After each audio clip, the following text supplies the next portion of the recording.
All right. Hello again, Avengers, and welcome to another exciting daily vlog. This daily vlog 2025, number 8.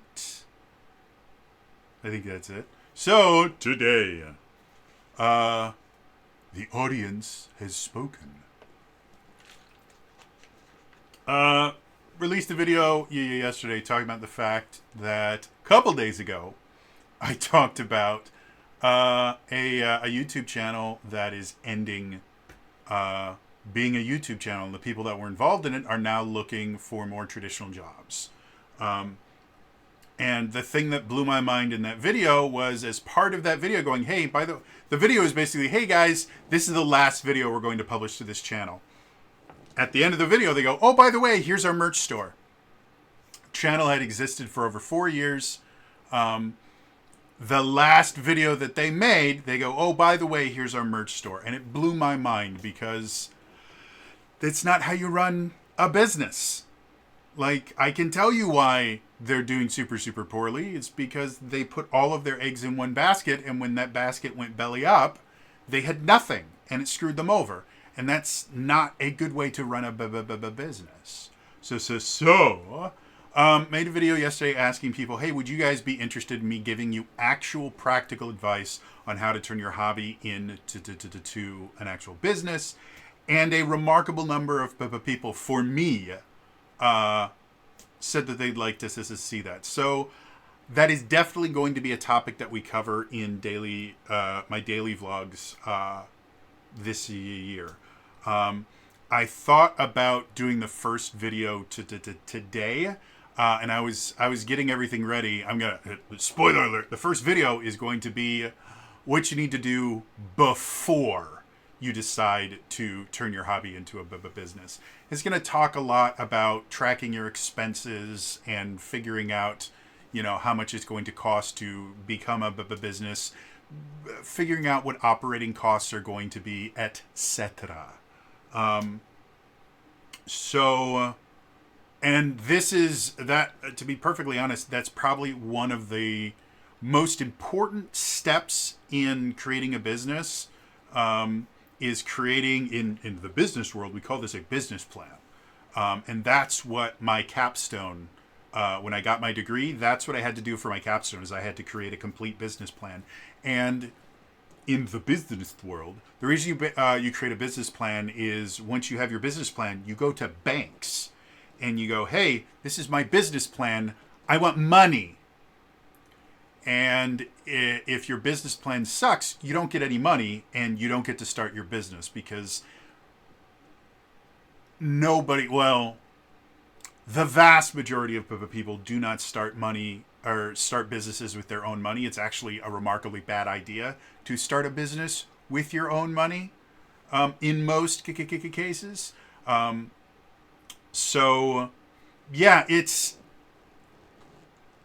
It's a barrier to entry that prevents people that don't know what they're doing from getting enough money to bankrupt themselves by running a business poorly. The business plan is kind of the first thing you have to learn how to do if you want to start your own business normally. Now, with things like YouTube and Amazon will let you do it, or Etsy, anywhere where you don't need to actually get a business loan to start your business, you don't need to buy a property and invest in all these other things. It takes that barrier of entry away, but it creates a lot of problems. You have a bunch of people that don't know how to track their expenses, or don't know how to figure out what things that they're paying are deductible or not, or don't realize that they need to save certain receipts for tax time. And that's when things start going belly up, especially once tax time comes around and you factored everything that you're doing in your business based off of just, your grocery bill, not realizing that self-employment tax is the thing. And now you have an additional 15 to 20% of your revenue that doesn't exist anymore because it has to go to the tax man. Yeah, like I said, I'm that's probably going to be the first video that I make on that series. But there's a lot that goes into it. Again, that was my capstone project. 4.5 years of college went into me learning how to do this thing that I'm going to explain in a relatively short, for me, video. There's a lot of prep work that I have to do with that. So it's probably going to be a little bit of the time before I'm able to make that video. But hopefully it will be something that'll be useful. I did get an interesting comment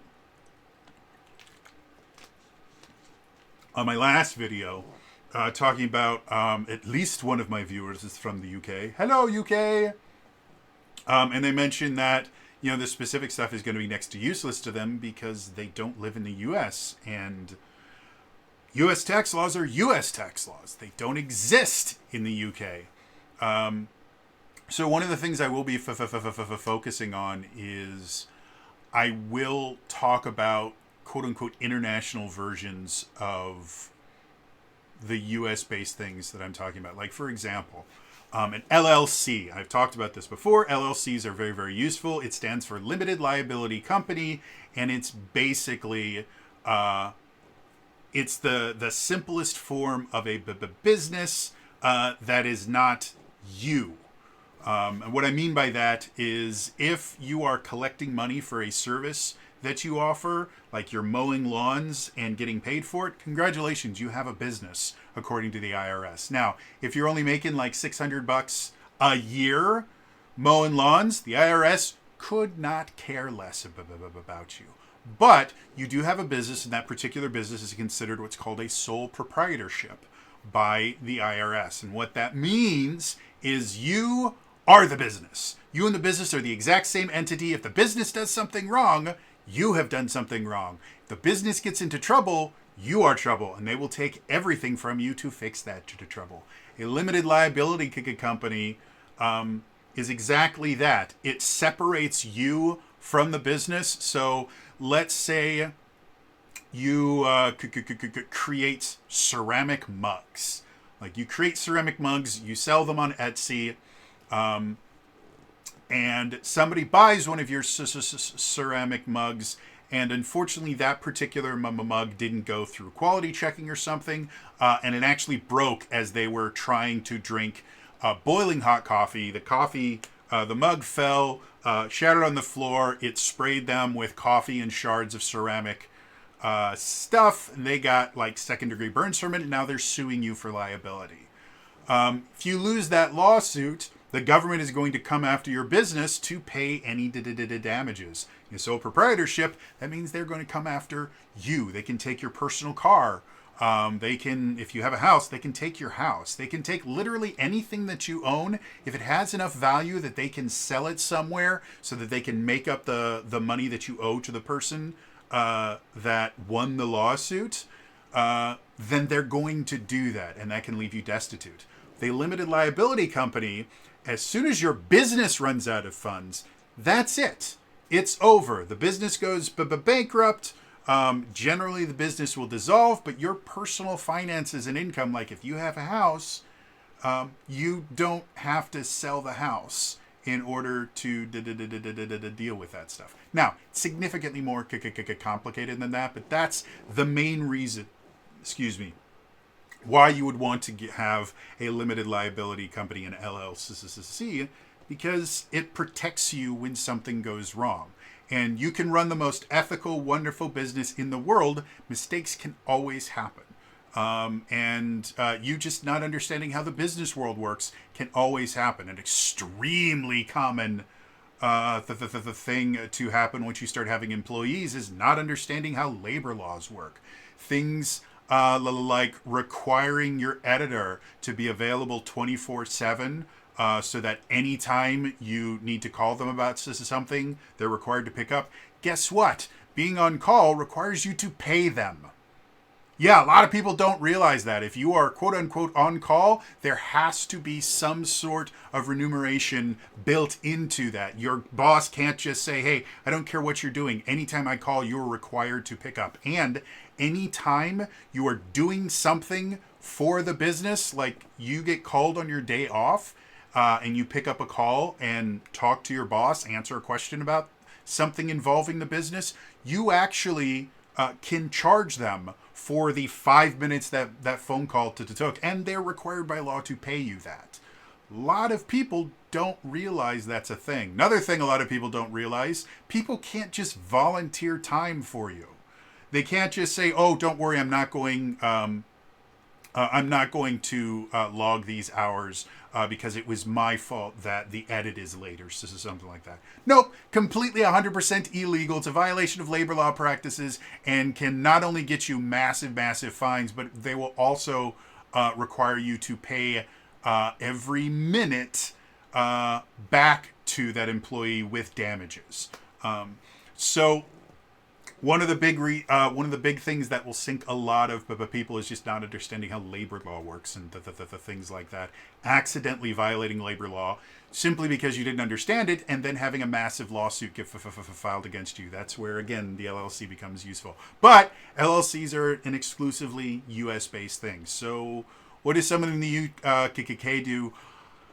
They have a version of LLCs, as do most developed countries. They have their own version of it. In the UK, it's abbreviated LTD, and it stands for limited company. And so instead of like the US, it's a limited liability company. In the UK, it's just called a limited company, and it actually works remarkably similar. As much as, yes, the UK's like tax culture and everything is very different than the US, there's enough similarities where a lot of the things that we're going to be talking about are going to have an equivalent version in another country. And one of the unique things about YouTube, because YouTube is a US based country, while yes, it is also an international country, you can basically incorporate a business in the US while you live somewhere else if you want to take advantage of doing business in the US. International companies are really common, especially because the U.S. is such a massive, massive market, and then you also don't have to deal with currency exchanges and stuff like that. And there are numerous companies that exist right now whose entire purpose is basically to help you to formulate a business and incorporate in the U.S. There's a company I just found recently called Doula. This is not me telling you to look into Doula. I have not done my due diligence, and I have seen some pretty bad reviews from the company. But to give you an example, there is a company called Doula that specializes in international people creating businesses in the U.S. Like I said, this is not like a tax loophole or something like that. It does make your particular tax situation, if you live outside the U.S., a little bit more complicated because you are now working for a foreign company, and taxes become a little bit more confusing at that point. But it's something that can happen. So there is, even if you are a U.S.-based creator or something, I'm going to do my best to look into, hey, by the way, if you're in the UK, this is called a limited company. I think the rest of Europe uses something, or at least the rest of the European Union has something very similar to a limited company. So you would just have to find your version of that. They all work, in theory, they all work in a similar purpose. They don't work in the same way. I'm not saying that stuff that works for a limited liability company will also work for an LTD, but they have the same basic purpose, and because of that, they will work in similar avenues because liability in and of itself is kind of universal. most developed countries have switched over to very, very similar liability-based systems. So, anyway, that's my little update about that. Yeah, I have no idea how long it's going to take to get that first video out, but I think this might be an interesting thing. And again, I got 3 comments in my last video. That's not a lot for anyone, but for me, that's more comments than I get on most videos, unless I'm, trashing something that's really, really popular or talking about Critical Role. If I say the words Critical Role, I can get 1 billion comments. But outside of that, like it's one of my highest engagement videos. So obviously, you guys are interested in stuff like that. So that will be something that happens. I just can't tell you when because my brain doesn't like me. Anyway, it's all for me today. I'll see you guys next time. All right. Bye-bye.